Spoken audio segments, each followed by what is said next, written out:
उस समय वही आवाज़ बिल्कुल मेरे सामने आ रही थी। ऐसा लग रहा था कि कोई नई परिणीत स्त्री चलकर मेरे पास आ रही हो, लेकिन सिर्फ आवाज़ आ रही थी, सामने कोई भी नहीं था और आवाज़ भी बिल्कुल स्पष्ट सुनाई दे रही थी।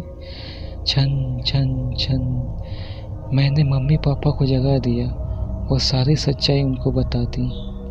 मेरे पापा इस बात को मानने के लिए बिल्कुल तैयार नहीं थे। वैसे भी वह सब पूरी तरह नींद में थे। किसी ने मेरी बात पर ध्यान नहीं दिया। मैं अपनी मम्मी पापा के साथ उनके कमरे में ही सो गया। ऐसे ही 3-4 दिन निकल गए। बाद में एक रात फिर से वही आवाज़ सुनाई दी, छन छन छन। बाद में मुझे उस आवाज़ की आदत पड़ गई। आवाज़ आने का कोई भी समय तय नहीं था, परंतु एक बात तो पक्की थी कि वह आवाज़ सिर्फ मुझे ही सुनाई दे रही थी और किसी को नहीं। 8-9 महीने के बाद हमें एक नया फ्लैट मिल गया और हम वहाँ शिफ्ट हो गए।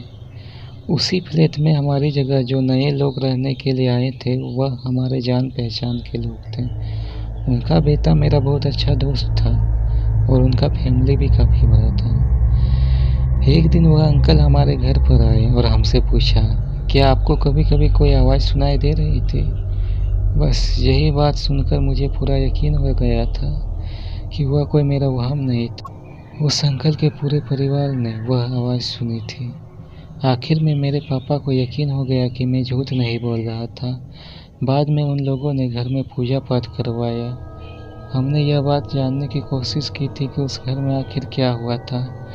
तब जाके पता चला कि उस घर में एक नहीं बल्कि 6 आत्माएं रह रही थी। उस बात को 14 वर्ष हो गए थे। अब मैं बड़ा हो गया था। मुझे पता नहीं कि क्या आज भी वही आवाज़ सुनाई दे रही है या नहीं, लेकिन आज भी मैं उस आवाज़ के बारे में सोचता हूँ तो मेरे मन में एक अजीब सा डर लगता है। भगवान की कृपा से आज सब कुछ ठीक है।